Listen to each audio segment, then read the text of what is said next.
Good morning, everybody. How's everybody doing today? I hope you're all doing well. I'm your host, Armando Ortega, and this is another episode of the Mind of Mando. Like I said earlier, I hope everybody's doing well. If you guys are at work, hope the rest of your shift goes incredibly. If you guys work graveyard, hope you have a good day sleep. Correction. Oh, man. You know, I try and upload these episodes a little more regularly. The weird thing is, speaking about episodes, my last one, episode number 40. Wow, we're already into 40 episodes. Not only started back in the end of February. Yeah, man. Time really passes. That was like 6 months ago. What was I saying? Oh yeah, this last episode. Remember how I ended the last episode stating how I did something weird trying to make things higher quality, only to, how do you say it, appear that not only the images get smaller, but also it took forever to upload. Instead of like an episode of that length taking around 2 hours, it took 10 instead. Remember that? Well, this is the weird part. So I tweaked it some more the last time, and I decided to go ahead and how do you say it? What am I looking for? Oh yeah, tweak it a bit and then go ahead and upload it after editing it. I don't know why. I don't know how. But despite that episode almost being an hour long, and that should take around like an hour and a half to export, it ended up only taking like 30 minutes. Like, it was zooming through everything, and the final product wasn't bad. I thought it was going to be horrible in some sense, but no, it wasn't bad. So I really got to find out what's going on. I still want it to appear how it used to appear, so I got to tweak it around some more, see if I can find something. So let's see what's going on. My cat Peaches is right next to me, and she's being lovey-dovey. I don't know why. She could sleep all day. I could be around chilling next to her, and she'll just still be sleeping. As soon as I put on music and start talking, she just wants to get up.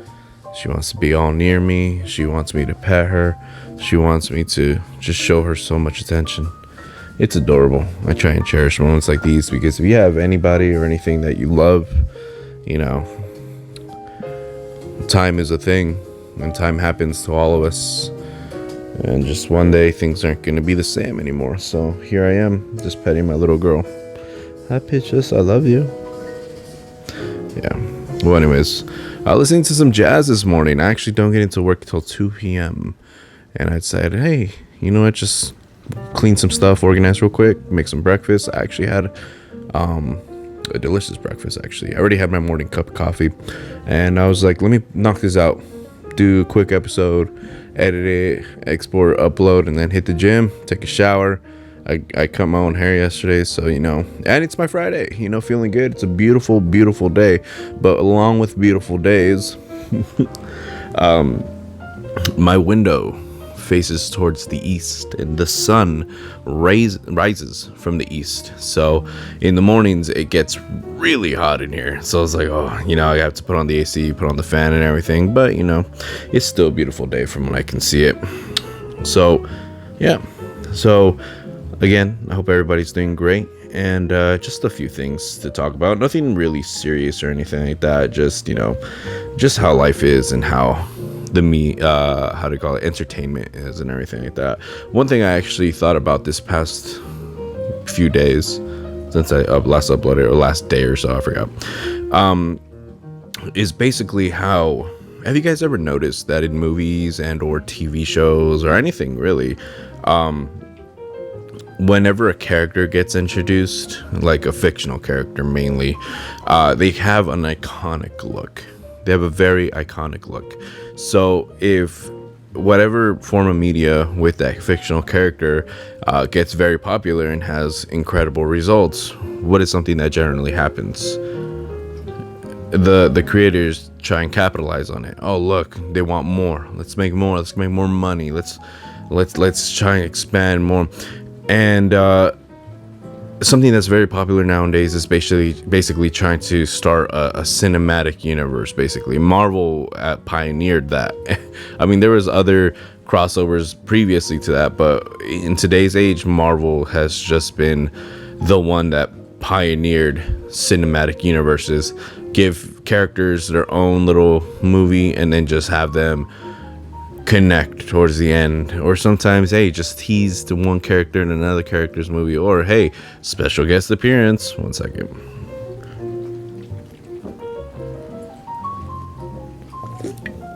Oh man.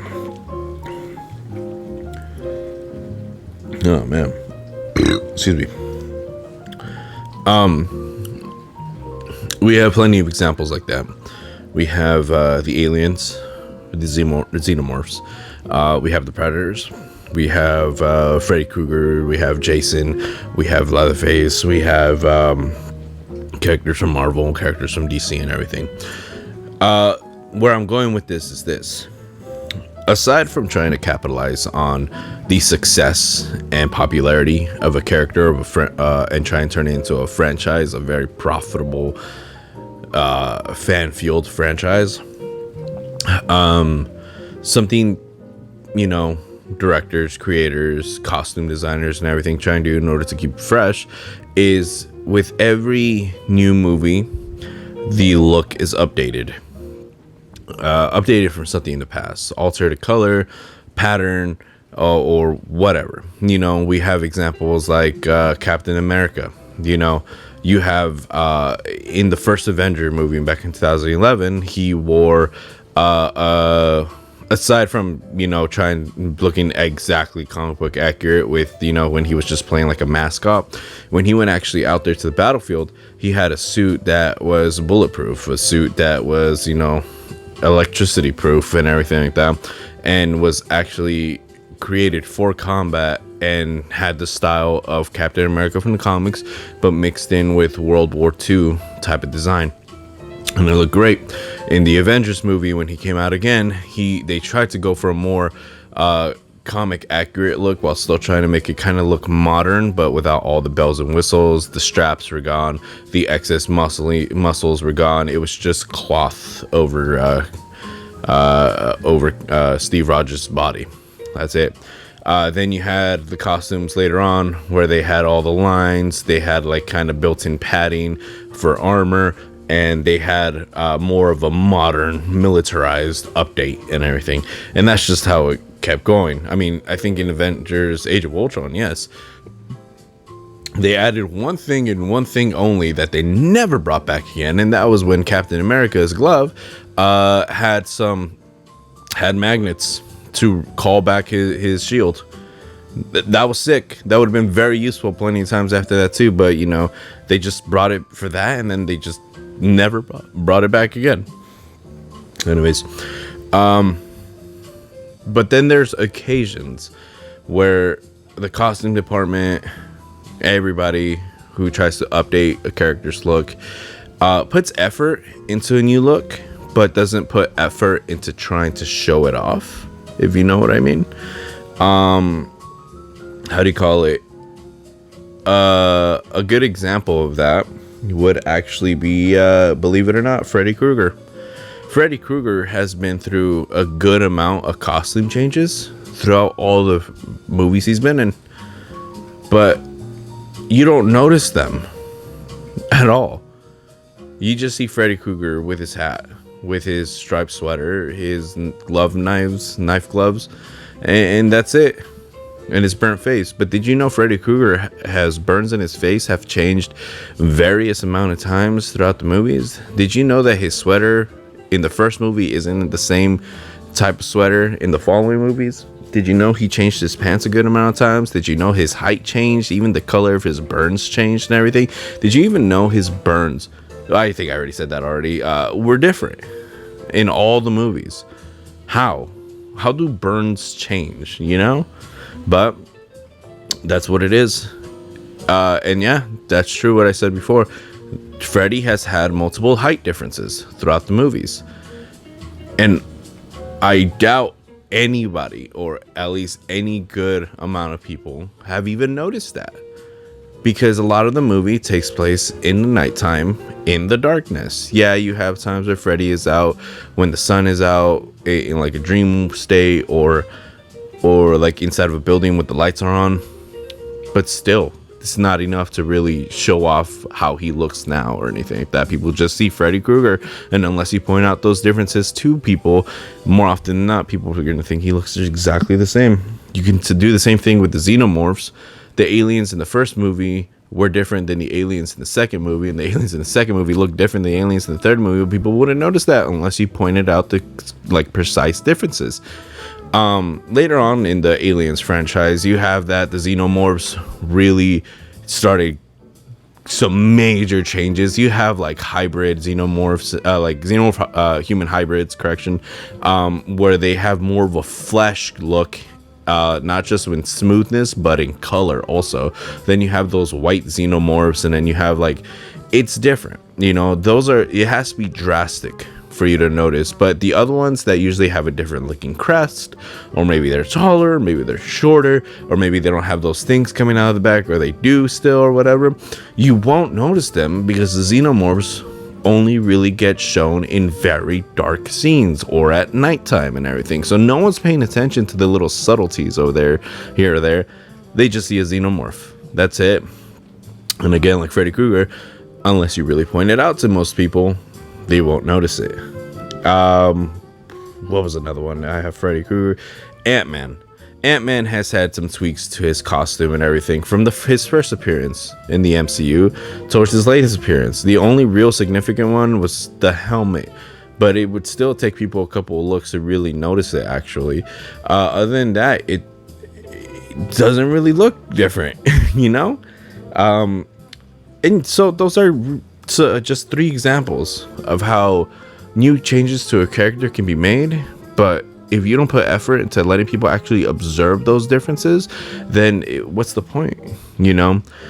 The thing as recently that made me actually really realize that was, remember how last episode I said that after watching Prey, I watched Predator 1 and 2?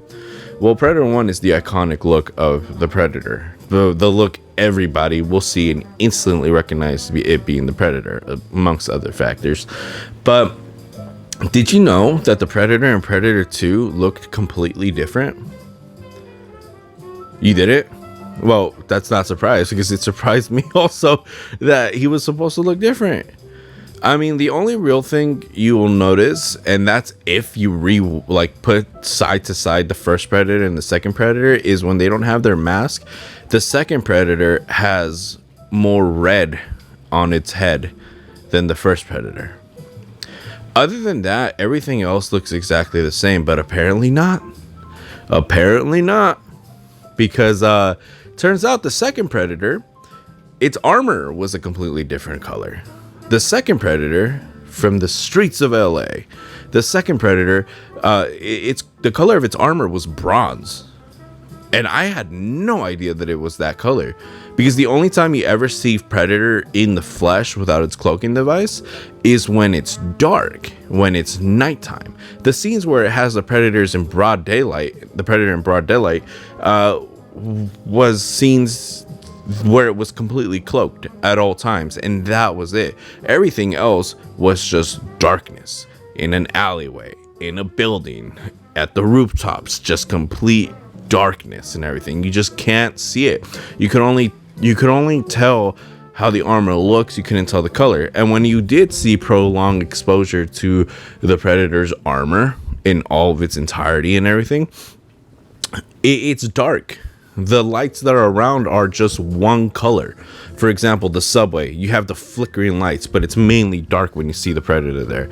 Then you have the the second or third to last battle, where they're in the meat factory and everything, and the lights are just completely blue. And the Predator's hiding. He's running in the shadows. You can't tell the color. And after that, when the Predator's helmet gets taken off and he wakes up again and everything like that, you can't see it anymore. The close-ups you have to the helmet, its helmet, it's completely washed out because of the blue lighting in that entire factory. If you see little parts here and there and you really focus, you're like, yeah, I can see how it's bronze. But the fact that you have to do that and you can't just tell right away when you immediately see it, it's just like, what was the point of that color choice? No one was able to tell. And then the final battle inside the Predator's spaceship, in the tunnels, everything's red. Completely red. You'll just see black and red. That's it. It's like no difference. What was the point of making that Predator's armor bronze? And I didn't know this until I checked out this channel called Tell It Animated. It's on YouTube, of course, and there's a series where it's like the Predator changes throughout history or whatever, and it's an animated series where the creator talks about how every character's look has changed throughout the years, and they did one with the Predator, and that's how I learned that the second Predator in Predator 2, its armor was bronze. And I was like, what? And so there's this game exclusively for the PlayStation 4 if you're playing on console or PC. It has the city Predator, which is the Predator from Predator 2. The Predator comes out, and this is the first time you could see the Predator wearing that armor in broad daylight in all its glory. And let me tell you, that armor looks incredible. It's beautiful. I saw it, and it's just like, it's literally the first Predator, but instead of silver or gray, it's bronze, and the bronze just works with it 100%. It just works with the Predator. And it was just like, it's such a shame that people should have seen this on the big screen, but they didn't. They were robbed from that look, from that color and everything. Just absolutely nothing. And you have to, and unless you're watching gameplay on YouTube, or you have the game yourself and then have the skin yourself, that there's no way you can see it at all. So yeah, they should have worked on the copper. They should have let people see it, because that, like, I feel like the people were robbed if they're into the different Predator costumes. Same thing with Pred Alien, which is basically a Predator who's been given the old chokey choke from the face hugger, and they had the alien inside their body, and the chest burster comes out and everything. And that's how it is in the Aliens franchise. It's just like every chest burster that comes out of whatever it's infected, it grabs some characteristics from its host. And that's how it was in the Pred Alien. A chest burster coming out of a Predator, turning into an alien, and it has the characteristics of both the alien and the Predator. And of course you could see the alien body, but you have the Predator dreads and mouth, and it's like, it's a good look and everything. 1 second. Oh man, super good. Excuse me. Oh, what was I saying? Oh yeah, I brought that up because I haven't watched the movie yet, but I watched the final scene leading up all through to the combat with the Pred Alien. The scene is dark, and I don't mean like emotionally and mentally dark, like, oh my god, it's such a dark subject. No, I mean it literally looks too dark. You can barely see anything. Like, they have light in that scene, and even the light doesn't help.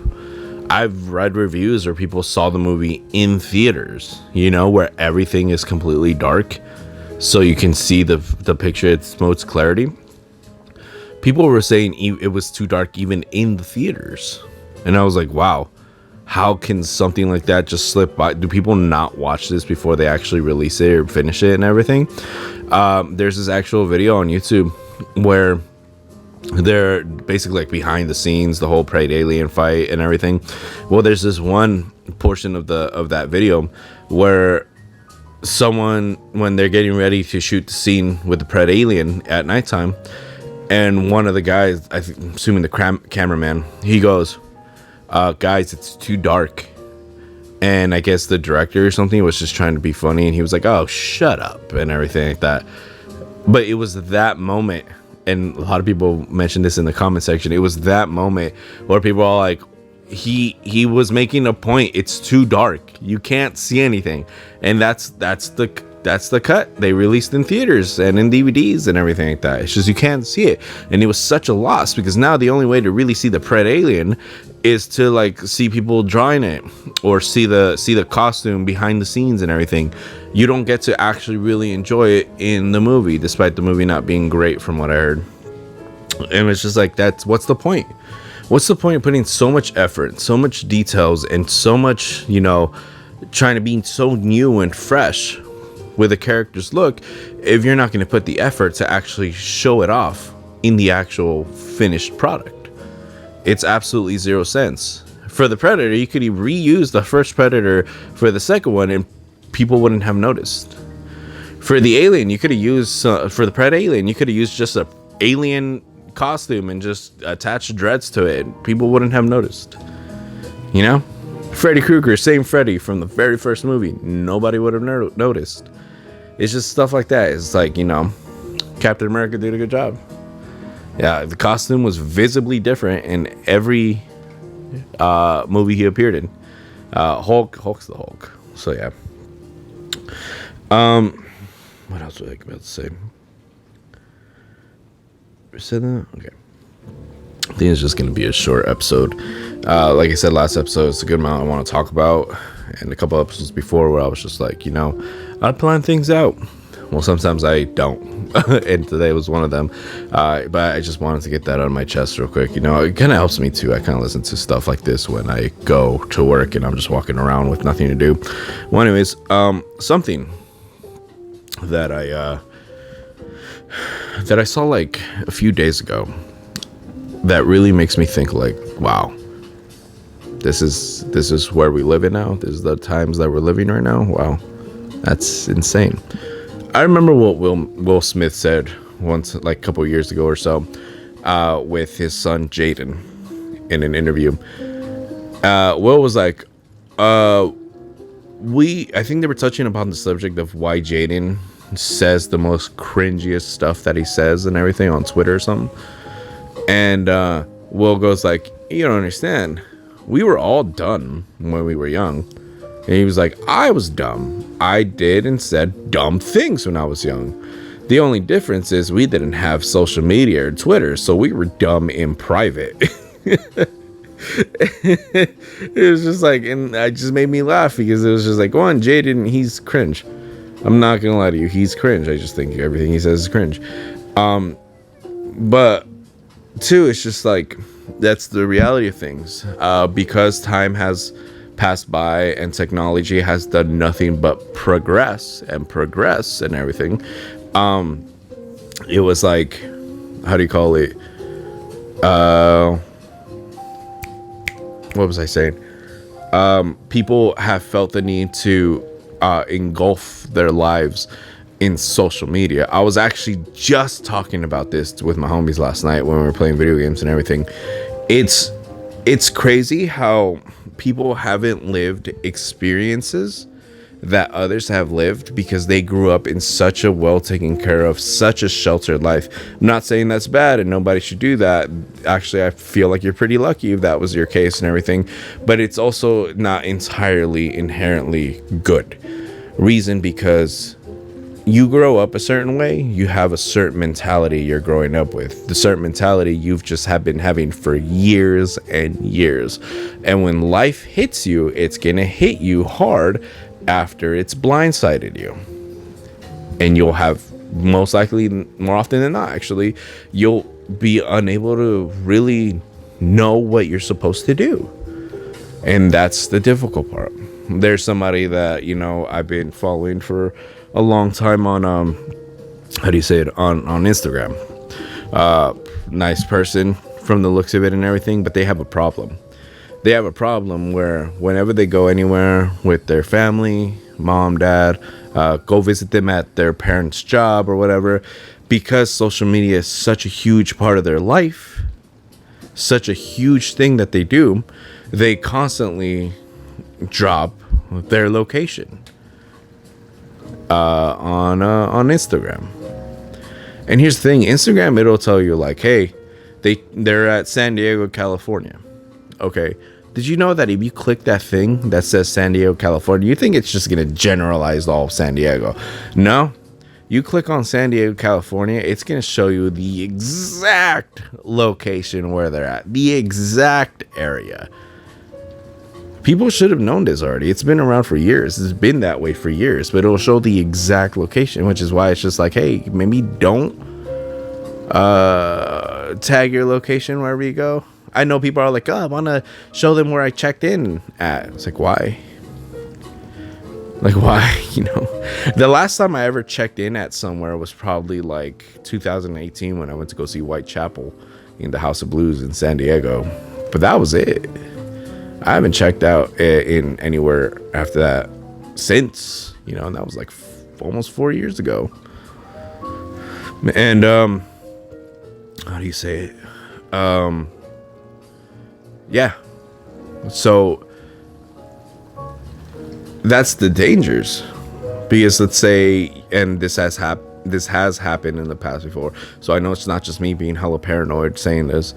There's been people in the past where they get so obsessed with just one person or so that they get to that mentality, and this may sound extreme, but it has happened, where they're all like, well, if I can't have you, then no one gets to have you. And then they go off and end up, you know, ending that person they're obsessed with life, or attempting to.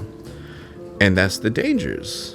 Why are you going to go and check in everywhere you're at if you're not expecting, you know, the worst? Why are you going to go off showing people the front of your house?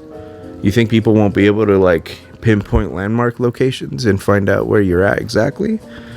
Why are you going to go check in at your parents' job? You think people aren't going to find out exactly where they work, or where you spend your free time, or what you're doing and everything like that? That's why it's like, it's very, very dangerous. You know, social media can be very helpful, very fun, but it can also be very dangerous. And that brings me up to the whole topic of, I was annoyed being young with my older sisters and my mother monitoring everything I did on social media. I thought they were smothering me. But then as I grew older and I started seeing the life, how it was and how it can be, better or worse, I started realizing, yeah, you know what? They had a point. They really did. Even though I personally wouldn't have done anything that they were scared of me doing, it's still a precaution that needed to be taken. And I totally understand that now, you know?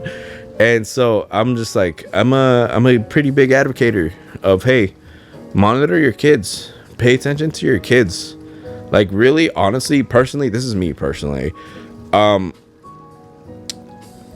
would probably go the route my family did, which is, nowadays, your child needs a phone.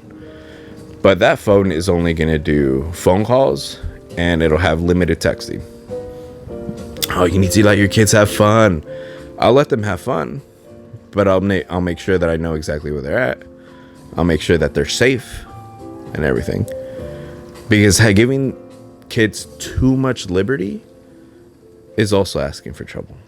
I'll do my best to be right there in the middle.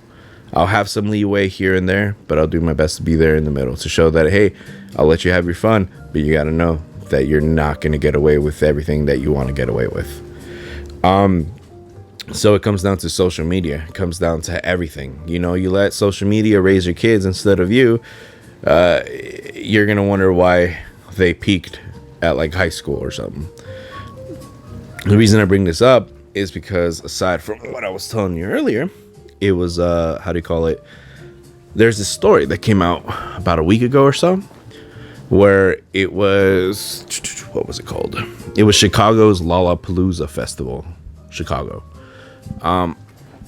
So they were having their Lollapalooza festival, and there was this 18-year-old security guard. Yes, you can be a security guard once you turn 18. It's not that hard. All you need to go is get a guard card. Hell, even nowadays, I just found out that you don't even need a guard card to work some security work or anything. I think that started after like the pandemic and everything back in 2020. But you only just need a guard card. That's it, and it's super easy to get, super cheap. There's this 18-year-old who, how do you call it, was working in security.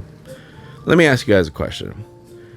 If you're at a festival, if you're working at a festival, and all of a sudden someone sends you a threat saying that they're gonna go there to that festival and they're gonna just shoot everyone that they see, what do you think? What do you think your reaction is gonna be, huh? Like, really, what do you think? What do you think any sane person reaction is gonna be? It's I would guess that people would be like, you know what? We got to investigate this. We're putting a hold on the festival right now until we get to the bottom of this, right? Who do you think is going to be involved if a mass shooting, a threat of a mass shooting in a festival were made? Who do you think is going to be involved in that investigation? Do you think just like, the people running the festival? No. Do you think it's just going to be the cops? Of course not. They're going to get everybody involved. The FBI even. They're going to find out who made this threat. Where did it originate from? What person looks like they would make that type of thing? They're going to find everybody's identity that they need to find, and they're going to go question them. People don't think about this. One, don't make threats. That's a huge thing. That's terrible. But two, it's like, you understand, in the world of technology, it's not hard to find people that are doing things, especially if you have nothing but time, money, and resources to do so. Especially if that's your job. You're getting paid the big bucks to do this. So, how do you call it? 18-year-old. Just ruin your life. Sorry, my dishwasher. Just ruin your life at 18 years old, huh? That's insane. This 18-year-old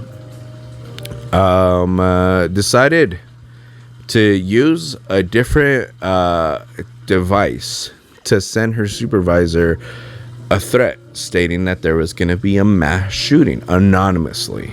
An anonymous threat that there's going to be a mass shooting at the festival. Why would she do that? Why would she make that threat to that there's going to be a mass shooting at a festival?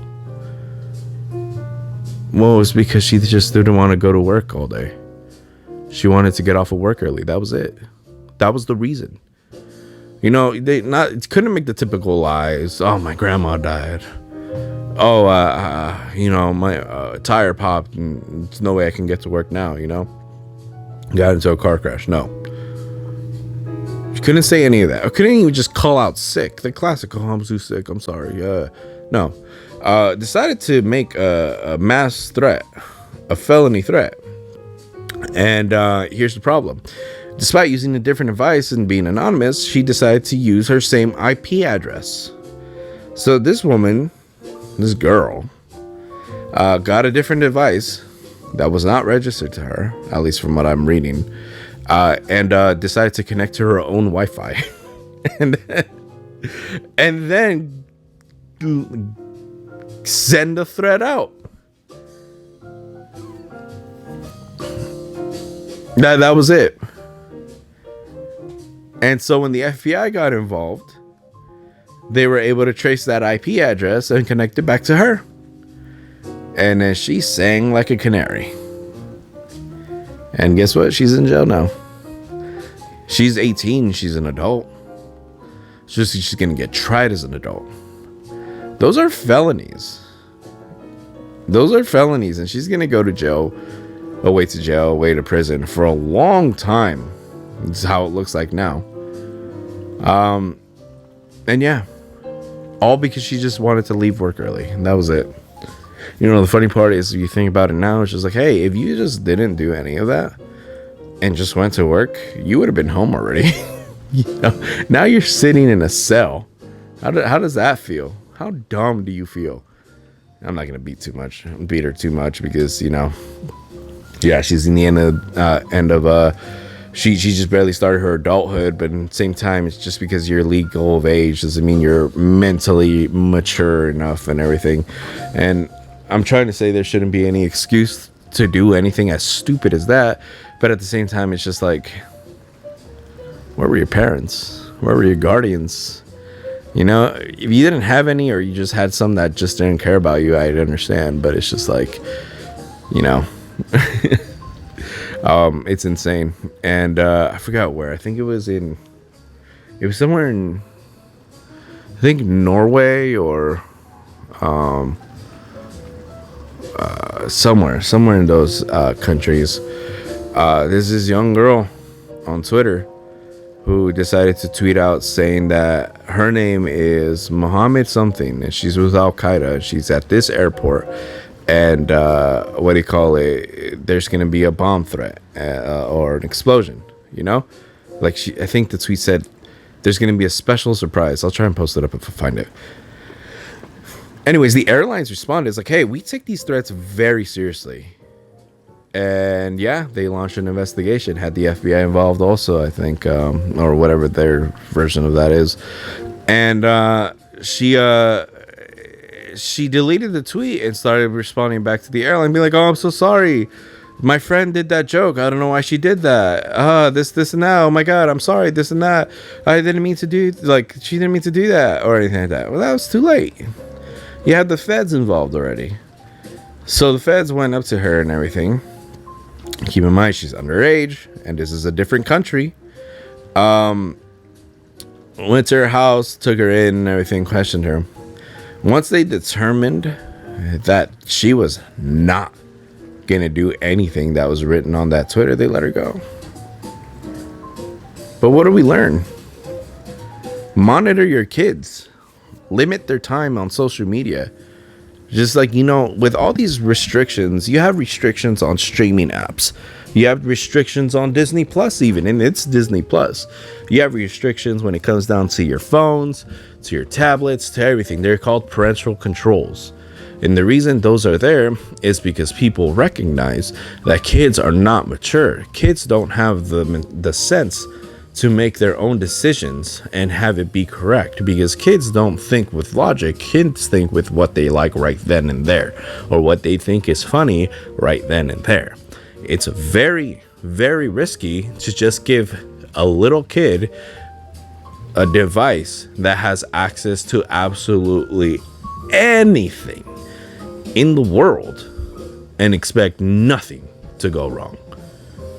So that's why I say limit your kids, limit the kids when it comes down to information, to devices such as those.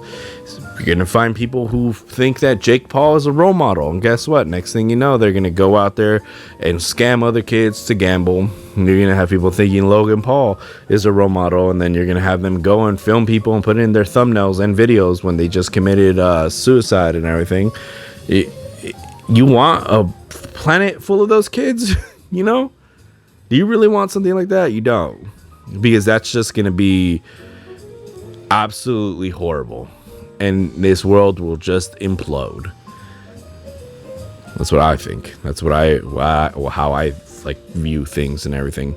So I thank my mom and I thank my sisters. Thank you for raising me that way.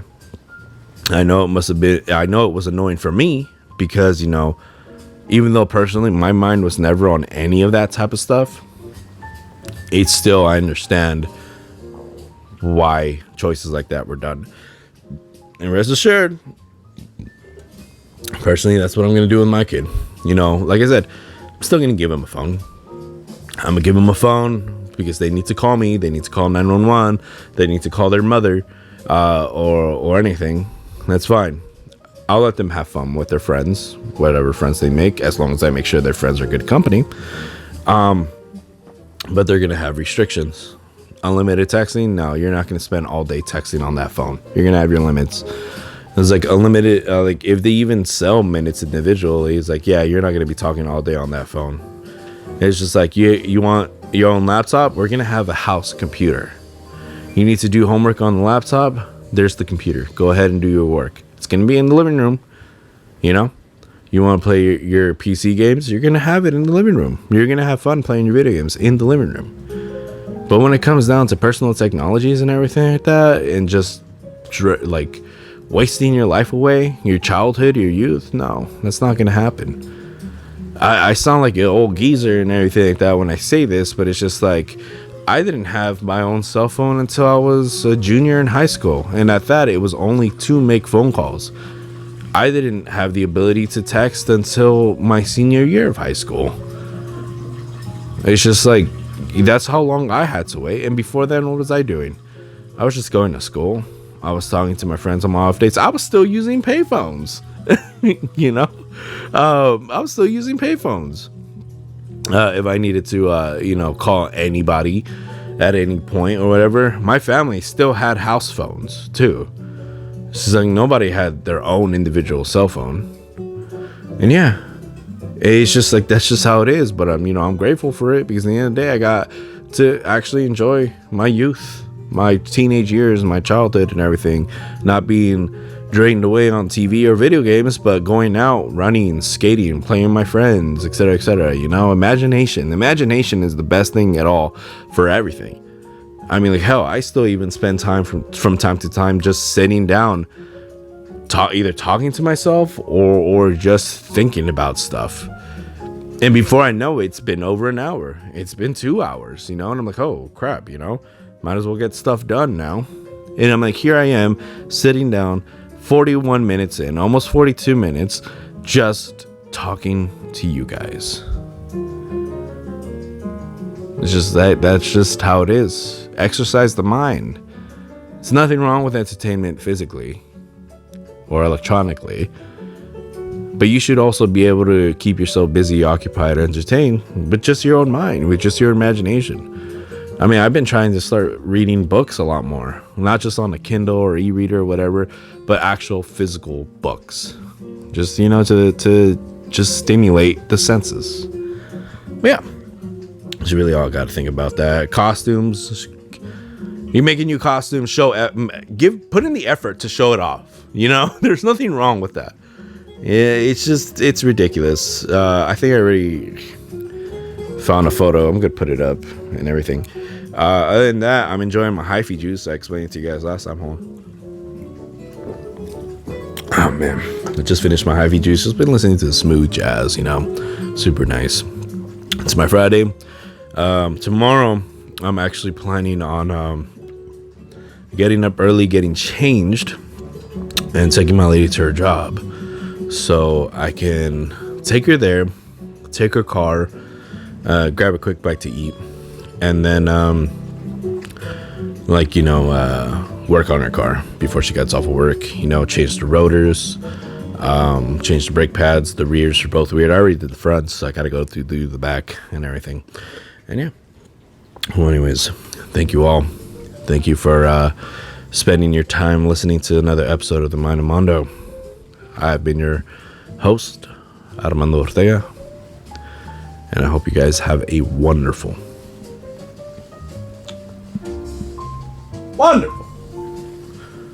rest of your day. See you.